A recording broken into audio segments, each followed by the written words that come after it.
Côté du vin rouge, sincèrement une très très belle surprise. En discutant avec mes collègues, je pense qu'on a fait un peu tous l'unanimité avec ce Clos Noël de Camille Hénard en millésime 2021.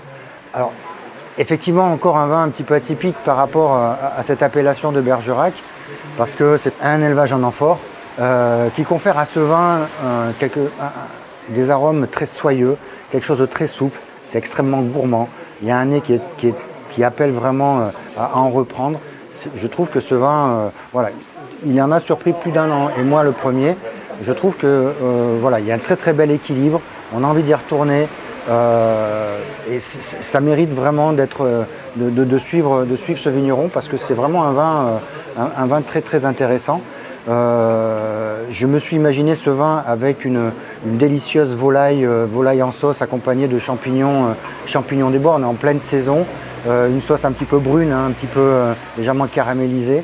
Et je trouve que l'accord serait pas mal, mais c'est un vin, je pense, qui peut s'apprécier à n'importe quelle heure du jour et de la journée, parce que c'est un vin qui est vraiment très, très facile à boire, très facile d'approche, mais qui a une très très belle structure, et surtout la matière est vraiment très présente, et c'est vraiment très très agréable. Franchement, une très très belle surprise. Très différente des autres Bergerac, qui sont plus à connotation Cabernet Franc, élevage en fût, où on a des tanins qui sont très sympathiques aussi. Mais ça a été mon coup de cœur, ce fameux Clos de Noël 2021, et je pense que je vais le suivre de près.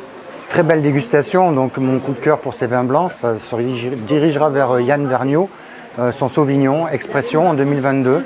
J'ai trouvé ce vin tout à fait original, un petit peu atypique pour un Sauvignon, mais tout en finesse, tout en longueur en bouche. C'est quelque chose qui est très agréable. J'ai été très agréablement surpris. Il y a un nez qui est très flatteur, et j'estime que, j'ai trouvé ce vin m'a beaucoup apporté. Je trouve que c'était un vin qui était très plaisant, très chatoyant, et surtout un petit peu surprenant par rapport, un petit peu différent des Sauvignons qu'on a l'habitude de déguster sur ce vignoble.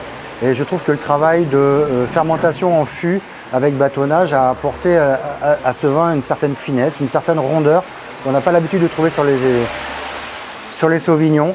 Mais je trouve ce vin très joli, un petit peu atypique, mais gustativement, on est sur des notes bien évidemment d'agrumes. On a cette tension qui est présente, mais qui fait de ce vin pour moi qui est tout à fait très sympathique. Je verrais bien ce vin sur un carpaccio de Saint-Jacques, ou voire même un soufflé au fromage, quelque chose un petit peu gras pour que cette tension aille un petit peu contrebalancer ce gras. Je trouve et très bien en apéritif, ce vin autour d'une table avec des amis. Je trouve qu'il irait très très bien.